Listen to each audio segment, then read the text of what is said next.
Hey, what's up, everybody? It's your boy Tazz. First and foremost, thank you guys for coming back to check out In the Spotlight podcast. For those of you who have already checked out part one of the conversation with Lady Tam regarding the pink print movement, thank you guys so much for doing so. If you have not, you can go back for our previous episode on YouTube, Spotify, Apple Podcasts, or iHeartRadio right now to check out part one. But we're going to get into part two. And I believe that just as part one was educational, entertaining, and inspirational at the same time, part two, let's go.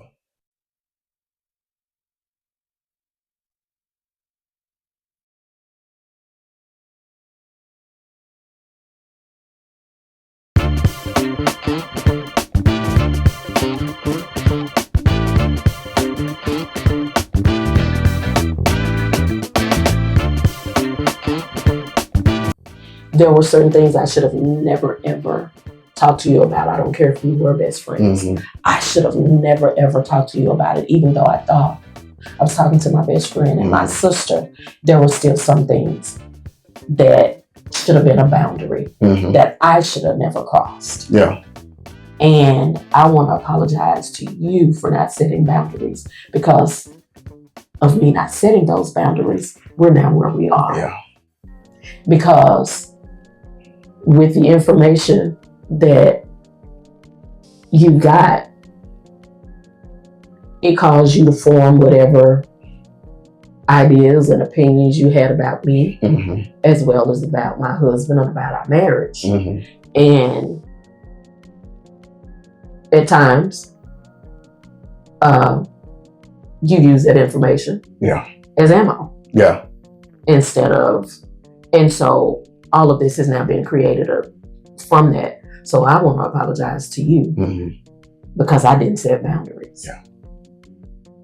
So I wasn't a good friend to her in that way because I should have never invited her in, even though you're my best friend, you're my sister. I should be able to talk to you about everything that goes.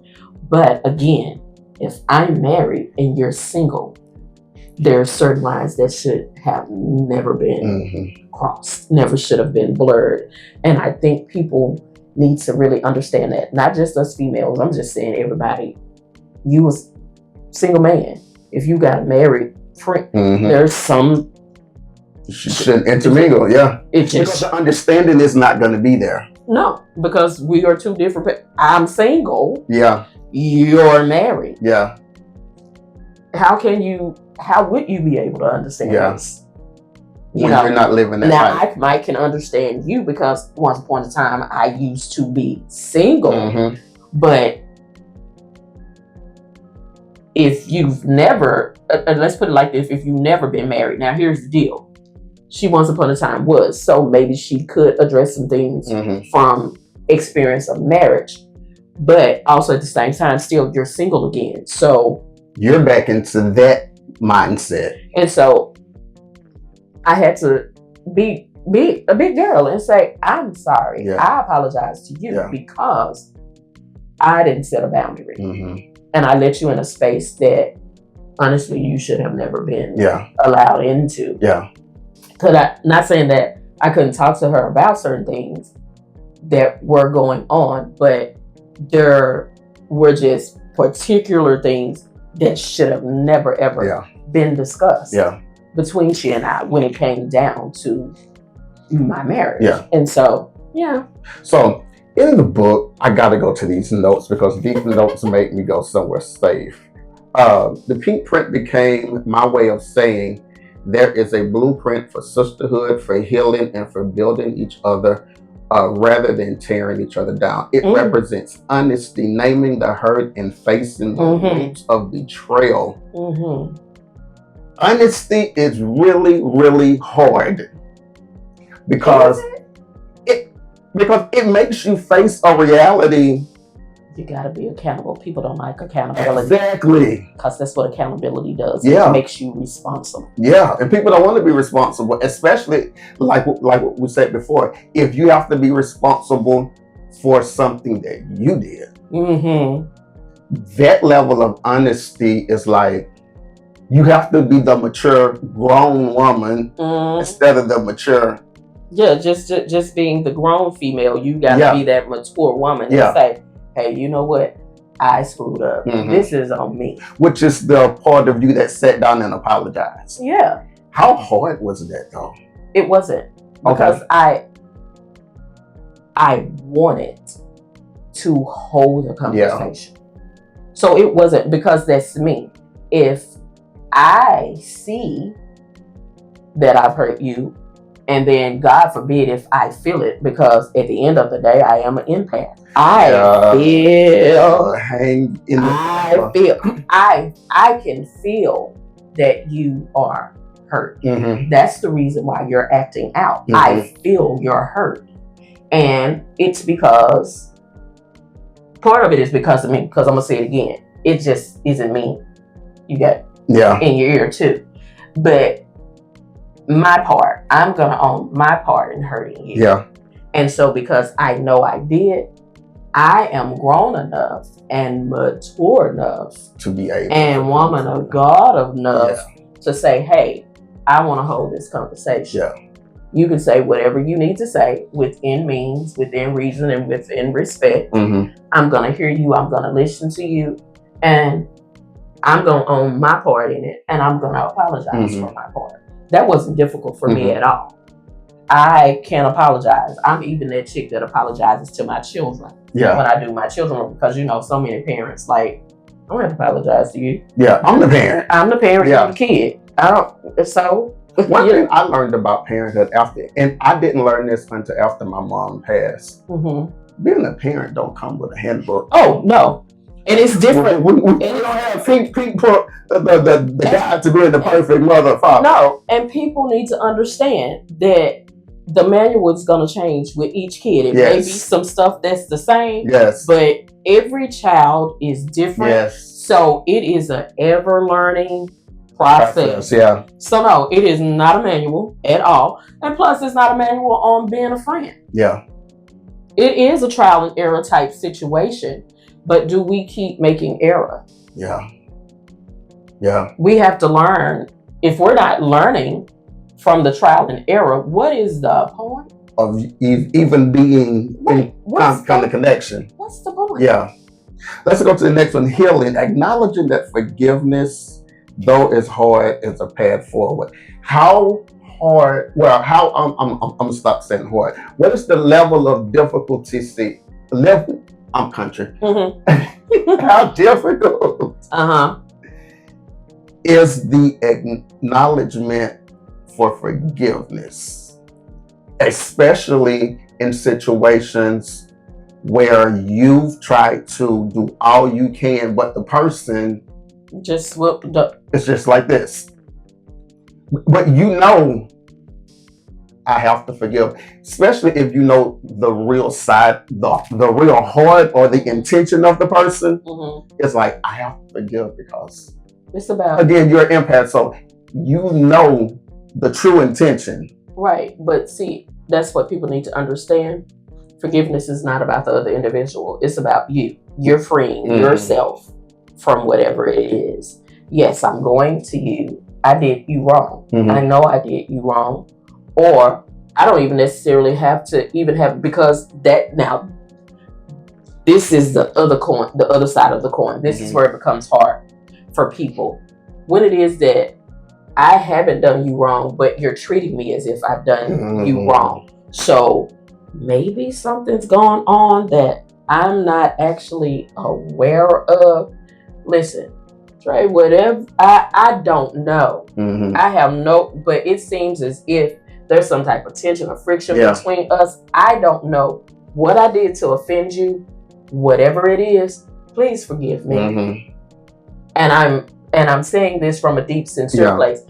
That's the side of the coin that's mostly hard for people when they know they haven't done anything to a person.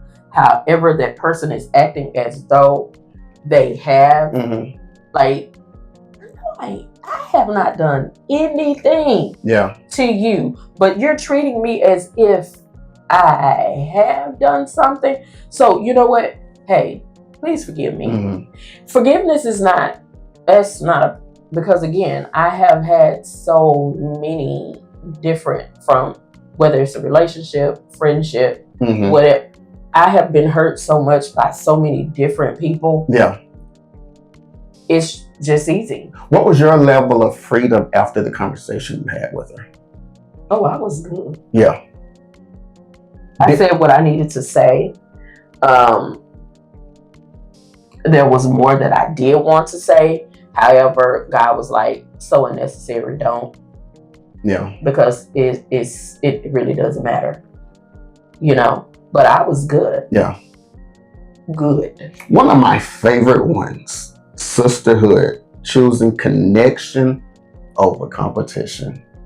Because we are in a day and time to where competition is the biggest thing ever. Like, we could all be doing the same thing, but we would rather individually struggle instead of coming together. What's wrong with you? Yeah.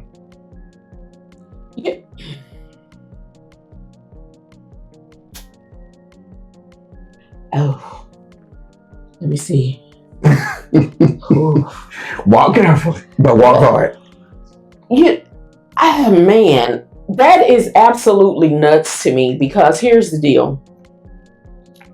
So,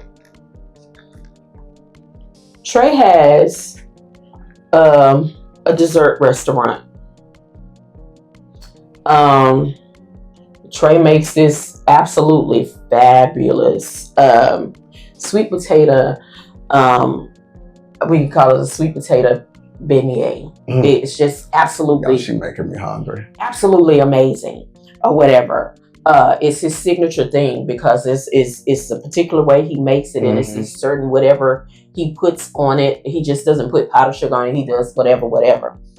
Here I am. It's like, oh, I know I can make that better than him, you know, whatever. Okay, well, if I know I can make it better than you, it doesn't mean that I go the block over and set up a dessert restaurant to be in competition with you. And your signature dish is your sweet potato beignets. Guess what mine? It's sweet potato beignets. Yeah.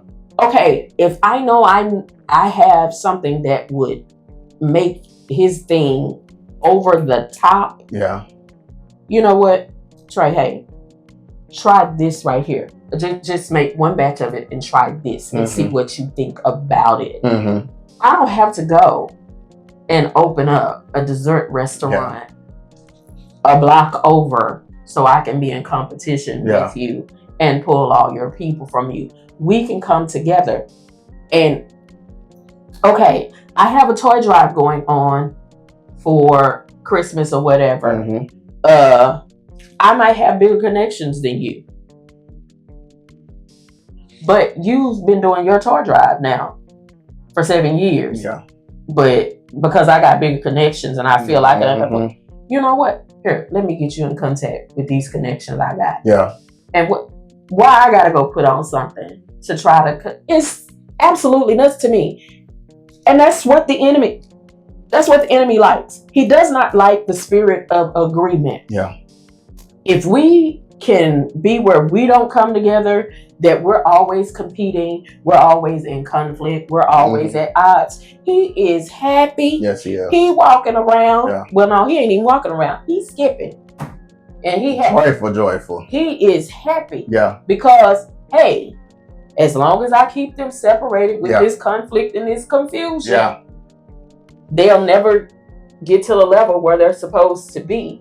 They won't realize that they're actually supposed to join together so this thing can be where it's supposed. That's in anything. That's family. That's a romantic, intimate relationship. That's friendship.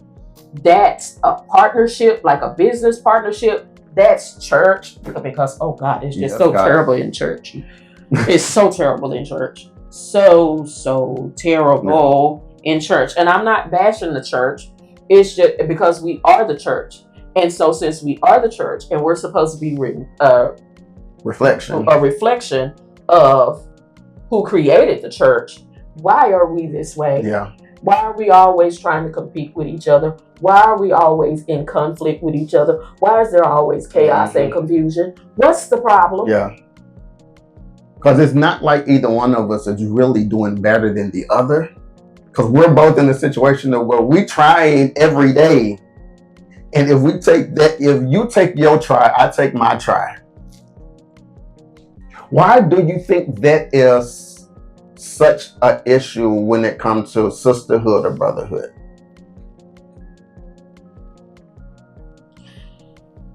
Well, the main reason why a lot of chaos and confusion goes on in any relationship, because I tell people all the time, friendship is a relationship. Yes, it is.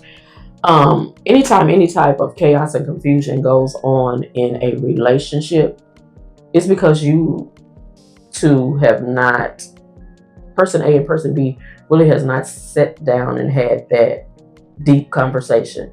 Yeah. Let's really get to know each other. Let's put it all out on the table. My do's, my don'ts. Yeah. What I will accept, what I won't accept. Yeah. What is a deal breaker for me? And even if it is a deal breaker. Mm-hmm. Because again, friendship should mirror marriage. Yeah. When you get married, you don't suppose divorce shouldn't even be a part of the conversation. Yeah. When you open up your mouth and use divorce, you put that D word in the atmosphere. Guess what? The atmosphere has caught it, and it comes to hunt you. It's just gonna be things that happen. Yeah. Same thing with friendship. Why are we even thinking about the possibility of the friendship not lasting? Why are we even allowing other people possibly to get in our ears to say, hey, you know, he not really your, that's not really your boy. Yeah. You know she don't know how to be a friend. It's when you allow stuff in the atmosphere of whatever relationship it is, especially if it's negative and adverse, be prepared for adversity to show up. Yeah. And if you really are not fortified as friends, as sisters, as brothers, then it's going to get torn down. Yeah. Because again, he does not like agreement. Friendship is agreement. Yeah. Sisterhood is agreement. Okay, let's agree to disagree. You view this way, I view it this way. Yeah. But hey, I can't say you wrong on your view, and you definitely can't tell me I'm wrong on my view. So let's just table this and leave it where it is. Yeah. Or if it really just has to be something that's hashed out, let's do it the Bible way. Yeah. What Matthew tell us to do? Let's leave our gifts at the right altar. Here. Yeah.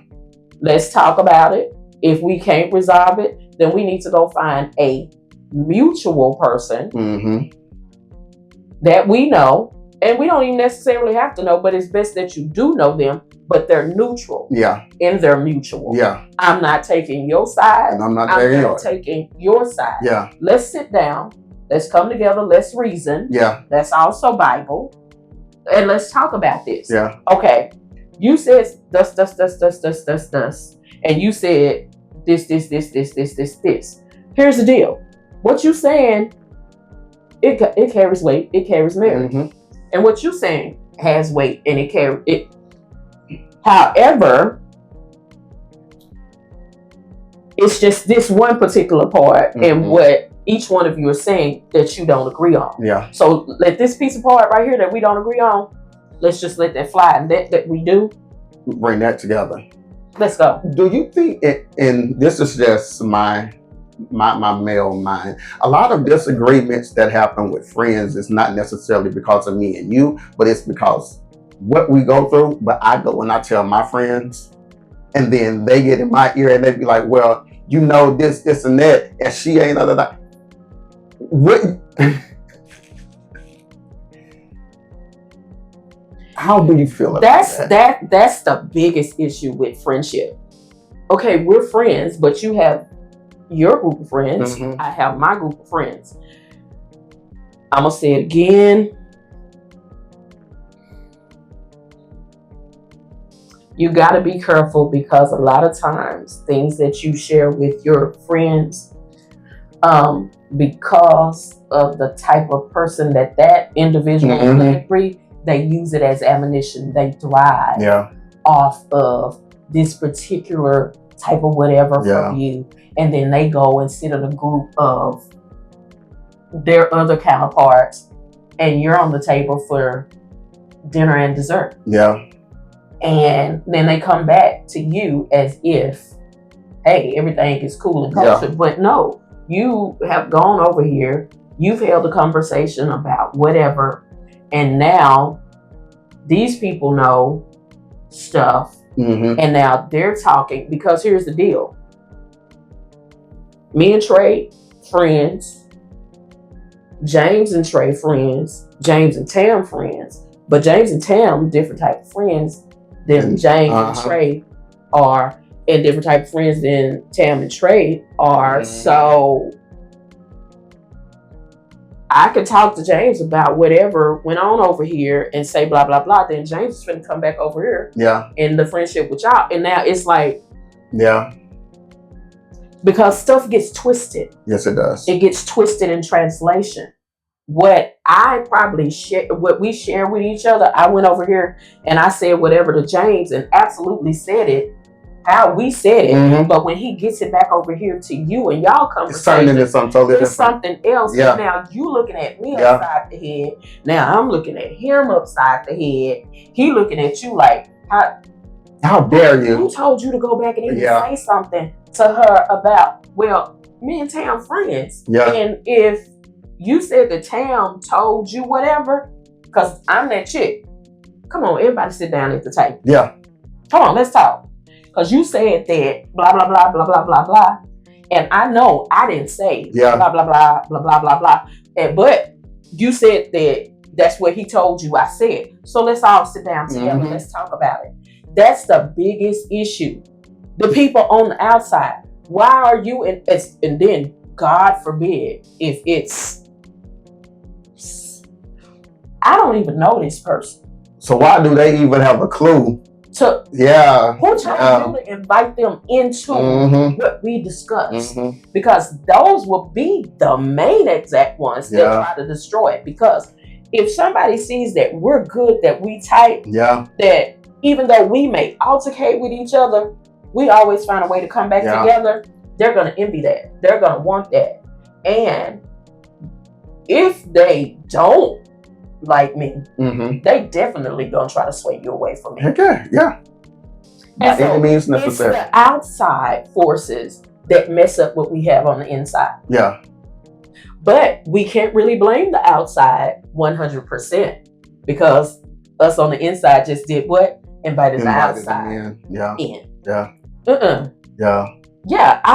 I can't stand that. I don't like that. I'm not saying that you can't have your friends outside of me, because you can. I can't tell you who to be friends with, but our friendship is sacred. So if I'm not friends with your friends, they have no business knowing. They shouldn't even know I exist. They can know I exist, but not my business. Because hey, why would you? Hey, especially if you're a known person. Oh yeah, you know me by my face, you know me by my name. You know, you may know where I go to church. You may know some of the people I hang out with, but you don't know me. Personally, So, what we doing? And I think that's the biggest issue. Social media make us think we know people. And you really don't. You have no idea that I'm only showing you the highlight of my life. You really don't know people for real. And oh my God. Okay, let's talk about this last one. Legacy, equipping women and even men through the male perspective expansion to model healthy love, accountability, and growth. Healthy love, what's that definition to you? Well, healthy love is, again, you got to go all levels. You have the healthy love inside the family, between parent-child, parent-parent, sibling-sibling. You have the healthy love between friends. You have the healthy love that would exist, it's just different levels of love. Healthy love. Truthfully, healthy love is where there's always trust. There's always honesty. There's always integrity. Yes. If we don't have, and communication, if we don't have that stuff, I don't love you. We don't have anything. Yeah. To be honest, because love shouldn't make you lie to people and be dishonest. Yeah. It doesn't matter who it is. It should not make you lie and be dishonest. Where you're two-faced, as we stated just a few minutes ago. I'm over here talking about your business and talking about you to my other group of friends. Who? What? Yeah. You know, man, it is just so much that goes with relationships and friendships. The honesty, the truth, the healthy love. Because anything that's toxic, you honestly don't need to be in it anyway. Yeah. Because toxicity breeds unhealthy anything. Yeah. It messes with your mental, it messes with your emotional. If your mental and emotional is out of whack, then your physical is going to wind up getting out of whack because everything's tied together. And then your spiritual side is going to off kilter if you're not really in there like that. Yeah. If you are in something toxic, whether it's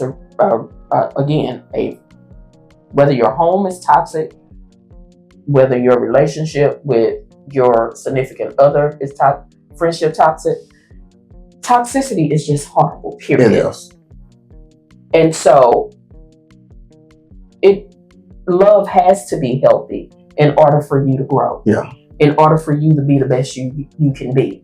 Because if love is unhealthy, there's going to be spaces of stagnation. That's just what that is. So in closing, I'm gonna say one word, and I want your definition. Friend.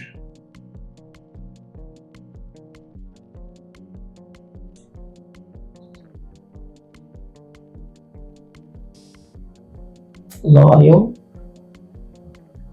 committed,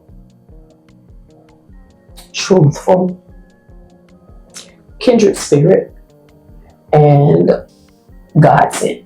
Yeah. Yeah. You can't really,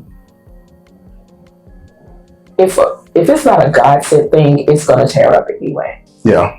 It only lasts for a minute. So do you believe in the friends for a season and a reason thing? I absolutely do. And it can absolutely be, well, the way life's set up, anything that happens is either God ordained or God allowed. That God allowed thing scared me though, because it's like, I'm gonna let you do this, but it's not really what I want for you. Because he's a gentleman. He is not, if you want this, then you know what? I'm gonna step back. Yeah. And I'm gonna allow you to do it. Yeah. And that's just him. He's a gentleman. He's not going. Does he still cover you though? That's my question. I've never asked anyone this question before. Does he still cover you when he only allow you to do it? He's there in the shadow. Think about Job. Yeah. But here's the deal. He gave Satan permission. Hey, here's Job. That was a God allowed thing. God trusted Job with trouble. So he was still there to cover Job. Job absolutely did not do anything wrong. But God knew he could trust him with the trouble that he allowed to come his way. Yeah. God allowed that. That's the same thing with the scripture. No weapon formed against me shall prosper. Who's the wielder of the weapon? God. Right. He allowed it. Yeah. So he's still there. He's in control of it all. And when he's ready to come in to take over, because sometimes he's going to let us do whatever. You know what? You grown. Yeah. Go ahead. I'm going to let you do it. Yeah. Because eventually, you're going to come on back around. Prodigal son, what you do? Yeah. You came right on back around. everything is either God ordained or God allowed. So I do believe that he's still there. Does it hurt him? I really believe it hurts him to have to step back and watch us. Yeah. But hey, this is what you wanted. Yeah. But I got you though. Yeah. I still got you when you ready to come out of this. Yeah. And then sometimes I honestly believe that when he's sick and tired because he see you don't want to come out of it, he gonna snatch you out of it. Yeah. I mean, but he's gonna let you stay there long enough where you feel like, yeah. And once you bring me out, I'm going back again.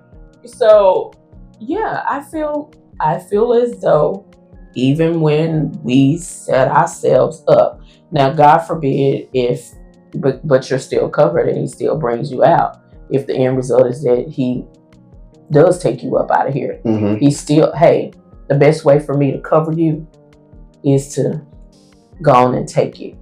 What is the end result in a friendship that, let's say I've had a friendship, or we've had a friendship for 20 years, and something happens and that friendship completely just goes its separate way and never mends?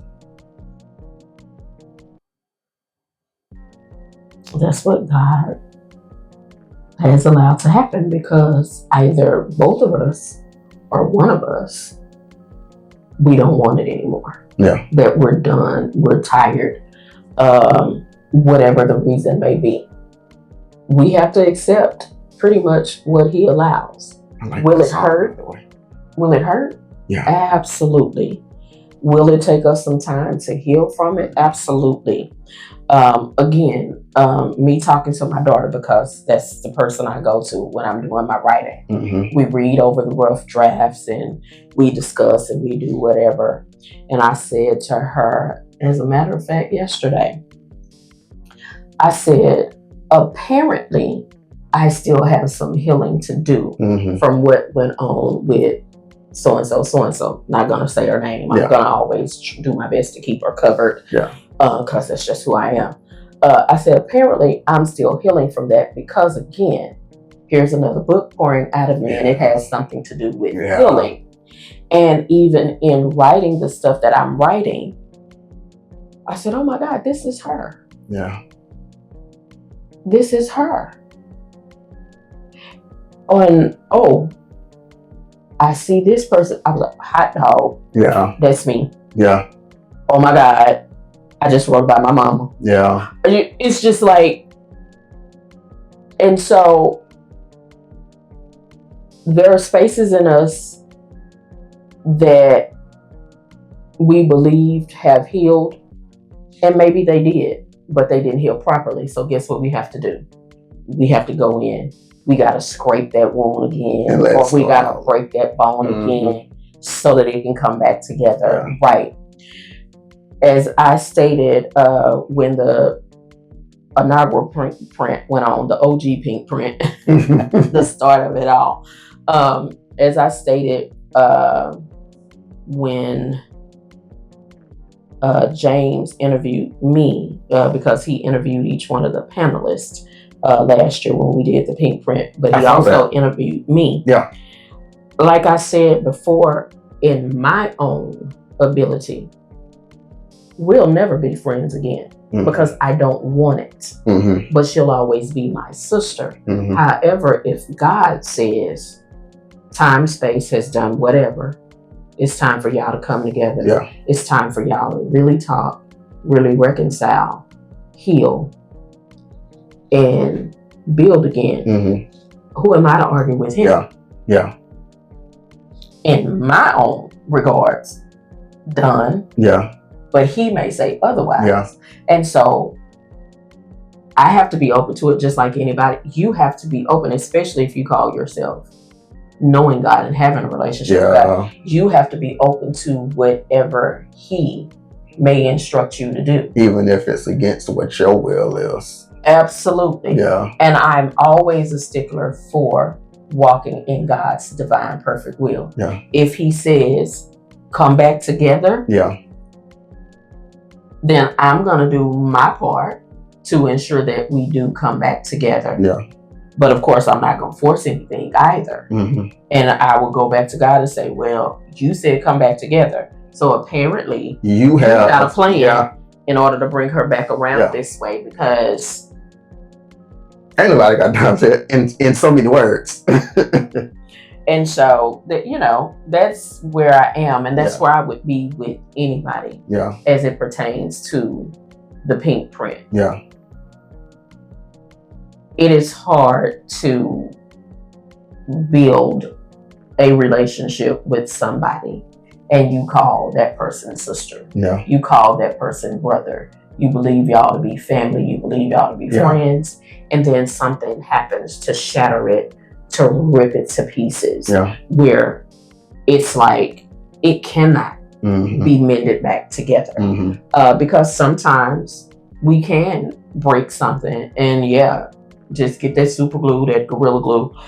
You can put it back together and it's as if it never happened. You may see a crack, a little indentation of where the break took place, but because it wasn't broken that much, and because that whatever adhesive you use put it back together so well, it won't break again. But then you have that stuff that breaks, and it's like you got to be careful where you step, because there's shards somewhere that you didn't pick up.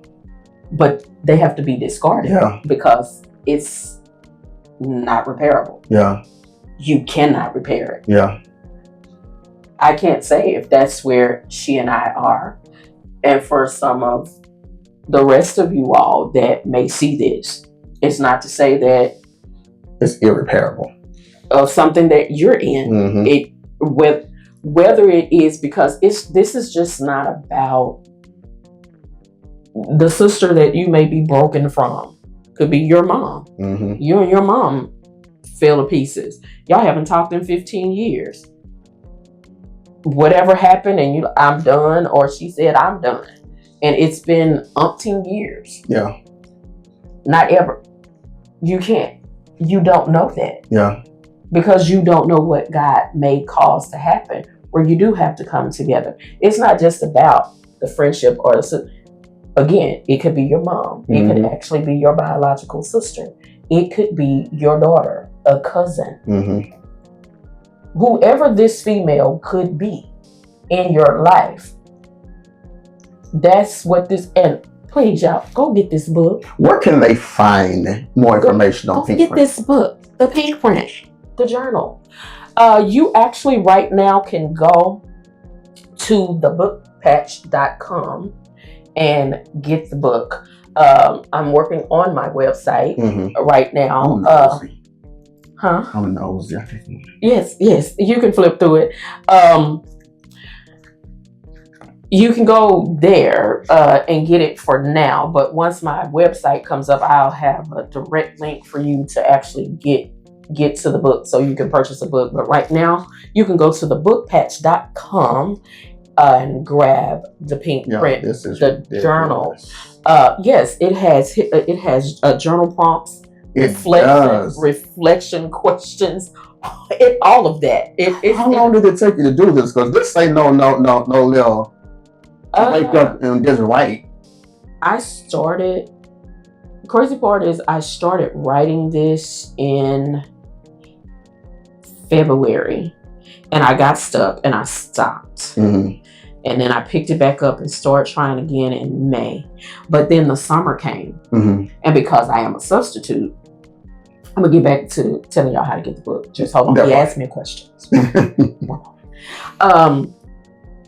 But the summer came. And of course, when you're a substitute teacher, if school's out, you're out. There is no, or whatever. And so, of course, I looked for summer work, but absolutely could not find any. And I was like, you know what? Apparently, this is God. Yes. And I sat down and I picked it up, and he started pouring again. And I guess maybe it was where I needed to be still instead of working or whatever. Because, of course, going to work every day, dealing with the kids, and you got to grade papers, and, assign assignments and all this stuff. You got stuff going on, so you really can't really just Wusa, if you will. Yeah. And so, middle of June, he started downloading stuff again, and I just started back. And probably, maybe, in about 3, possibly 4 weeks, I was done. I sent the rough draft to my daughter, and she and I read over it. And she was like, "Oh, Mama, this is so good. This is so good." And she just started giving me feedback, and there was things that I went in and I tweaked or whatever. Had a whole different cover, but I started seeing something different and created this cover.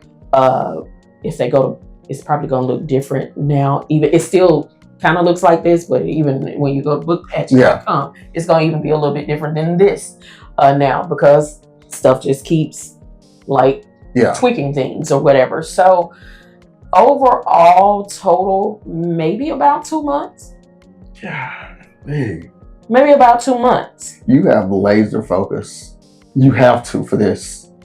Well, actually, I have to have laser focus because over the summer, I actually wrote, not just completed this journal, I actually did the pink print journal, A Male's Perspective. I threw that out in probably 3 weeks. I just saw an ad that you put on Facebook where you had a lot of men at the bottom of that particular post. Oh, that's the flyer. That's for the Male Perspective. That's coming in June. In November. Last year, November was the pink print, the inaugural thing. It was solidarity and sisterhood. And then this year, it's the pink print, A Male's Perspective. And what that is that I have a panel of guys that are coming in and they're giving us their perspective because, hey, in order for anything to be created, who do we need? Yeah. We can't do it on our own. Can't do it on your own. The male is he's the sower. We're the carrier. Yeah. Whatever. And so, men, they're our dads. Yeah. They're our brothers. Yeah. They're our sons. They're our husbands. Even, and when you pick up the male perspective, you will see. That lineup is ridiculous. You will see when you pick up the actual journal, because the actual Male Perspective journal, I'm aiming for it to come out in November at the pink print. Okay. You will see a portion in there where the gay best friend, he gives his perspective on it. Just, talking to different men, getting different perspectives. The dad, the brother, the son. And they're definitely all different perspectives. They're different perspectives. The husband is like, it's that best friend of yours. Yeah. That's the issue. Yeah. And you don't even see that she's the issue. Every time you leave from out of her presence, there's something drained out of you.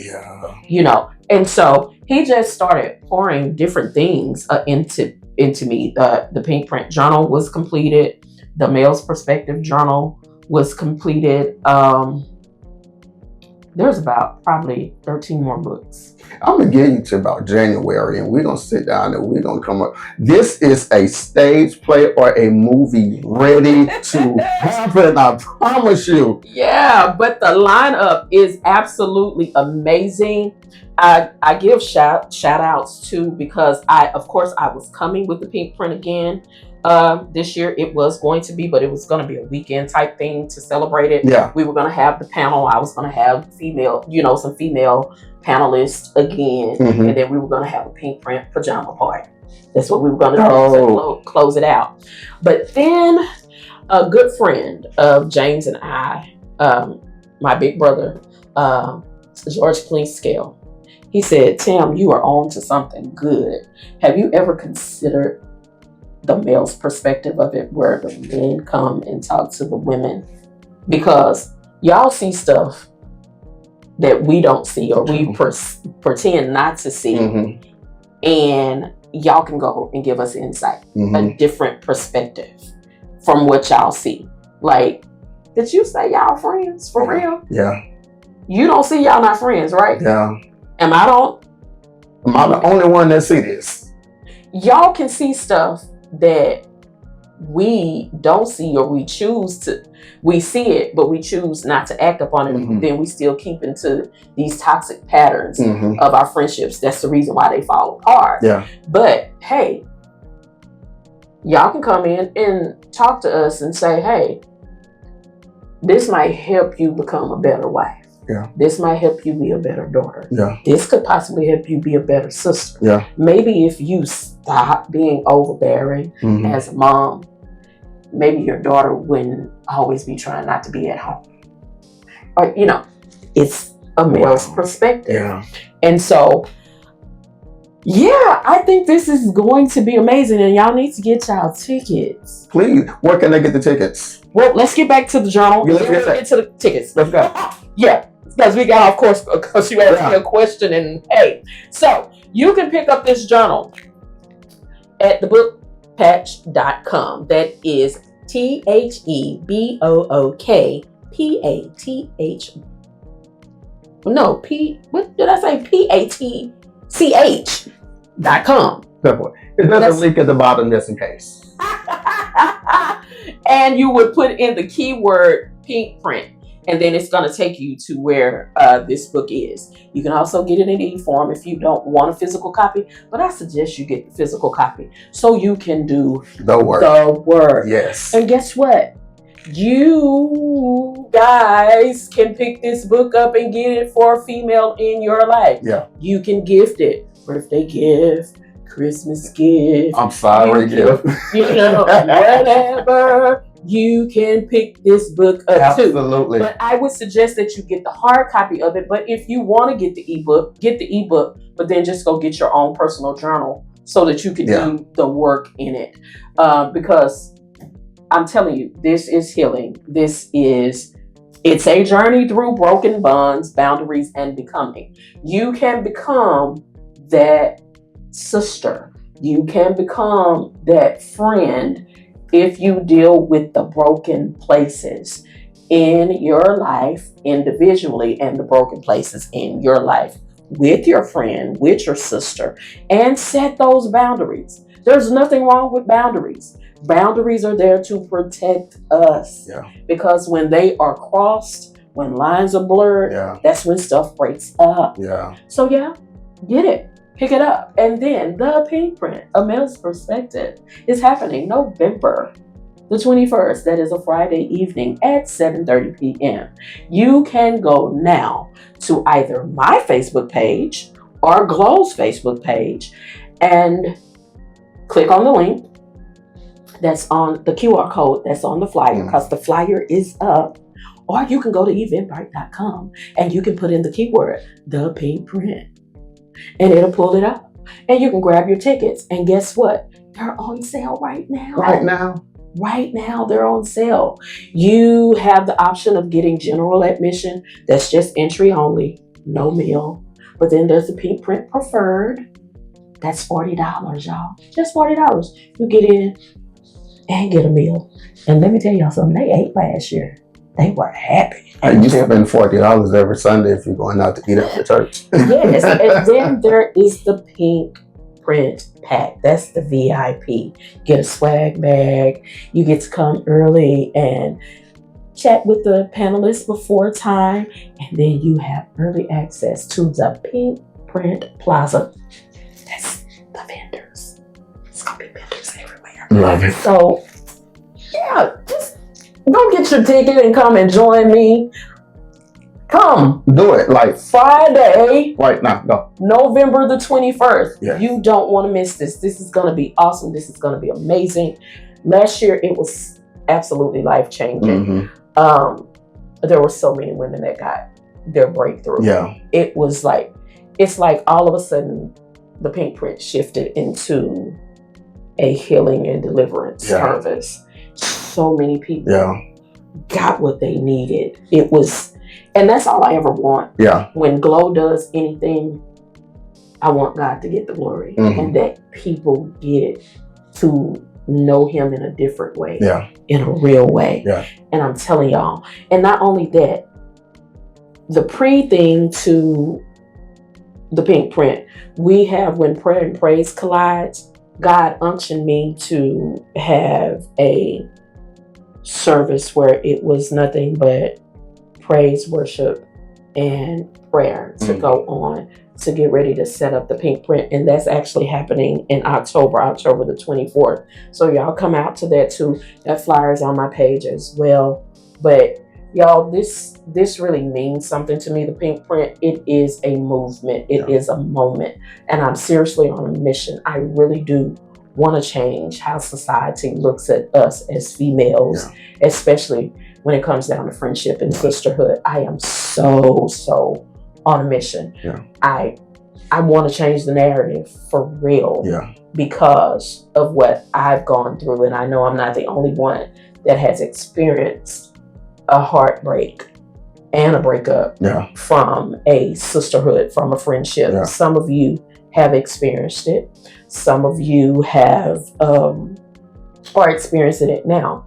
And as long as we're walking the face of the earth, it's going to happen again. That's what it is. I cannot end this show without you giving a shout out to the one and the only, the good bishop at the river. Come on and shout him out. Let him know. Hey, Bishop. Hey, Lady Tam, you know I love you. You are an amazing leader. Having been at the river now, oh my God. We went there under watch care. I think maybe, was it in 14 possibly? I don't even know. I can't even remember. We were there under watch care for maybe 4 or 5 years. Finally, joined, became a member. Bishop is amazing. Yes, he is. He is an amazing man. Therefore, he's a great leader because he's an amazing man.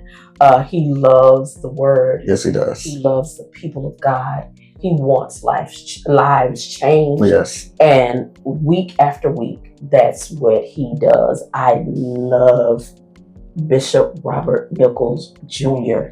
He is an amazing man of God. And listen, if you don't have a church, that's what we're talking about. Listen, if you don't have a church, that part.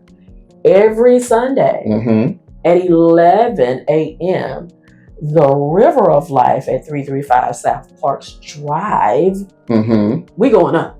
Every Sunday. 11 a.m. And then if 11 is just too late for you, the bishop pastors another church, 9 a.m., Christ Holy Temple. It is on Syene Road over in Pleasant Grove area. Y'all can see him there too. He preaches the word. Yes, he does. He walks the word. Yes, he walks the word. He's not going to say anything to you that is not Bible based. Listen, come hang out with us, because once you step into the river, for sure, you'll never be the same. Listen, you're gonna drown right there in that river. The one thing I do love about Bishop Nichols, and this is probably the vain side of me, that Negro can dress. Oh yeah. That man will dress down. Even when he's dressed casual. Yeah. His casual when he has on his polo shirts and his shorts. He's still doing the big. Dressed. Absolutely. Hear me? Dressed. Absolutely. Dressed. I appreciate you. Gotta do it. I love you, Mom and Dad, Bishop Sherman, C.G. Allen, and Dr. Tanya Allen of the Christ Cathedral Church, Fort Worth. Look, it goes down every Sunday. You know, I think about them every single day if I can. Love you guys, and thank you for your love and support with everything that we do here at Spotlight Media Group. For more information, you can follow them on social media under Christ Cathedral Church, Fort Worth. That's on all social media. It has been a pleasure kicking it with you on today. I have a new outlook on you because, you gave me this. You gave me this, and then you gave me like a little this and I am me. I absolutely love it. I am me. I have no other choice but to be who I am, who he crafted and designed me to be. Ending words for our listeners, our viewers. Listen, guys, you can build again from broken places. It doesn't matter what the relationship is. It doesn't matter if it is family, doesn't matter if it's friend, it doesn't even matter if it is your companion. If you sit with yourself and face those broken pieces, they can be fixed, but you can't do it on your own. Not trying to push the agenda of God, but hey, that's who I know. That's what we do. That's who I know. He can help you heal those broken places. He can help you mend those broken pieces. He can help you recover from any type of heartbreak or anything that you go through. He is the source that will provide us with all of the resources that we need to help us heal, to become happy and whole. And so I would encourage you, don't just sit in that broken space. Ask him, say, hey, because right now there's so much brokenness going on that every time you look around, you're seeing somebody has taken their life because it's the broken pieces that have not healed properly, or you're just sitting in it and refusing to even start the healing process. Don't sit there by yourself. Ask God to help you heal. Send somebody my way, God, that is really going to be sincere and get down in this dirt of this broken mess that I'm in and help me become happy, healed, and whole. It can happen. Yes. You just have to be willing to open yourself up to the healing. Don't sit there and stay broken. Don't sit there and believe that you're not loved, that nobody sees you, that nobody hears you. You're somebody. And there's somebody that loves you. And even if nobody has told you that today, I'm here to tell you, and I don't even have to know you.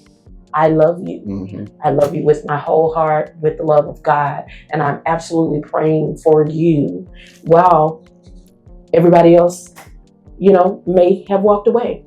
Somebody does love you and they're praying for you. Amen. This is your boy. I said, amen, like we really in church for real. Well, amen. It's your boy Tazz. You are watching In the Spotlight with Tazz, joined with the one and only Miss Tamara, Lady Tam Henderson, talking about the pink print. It's the journal, the journey through broken bonds, boundaries, and becoming. All the links are down below, but they're also on our website and on our social media. We will share. Thank you guys so much for being a part of today's show.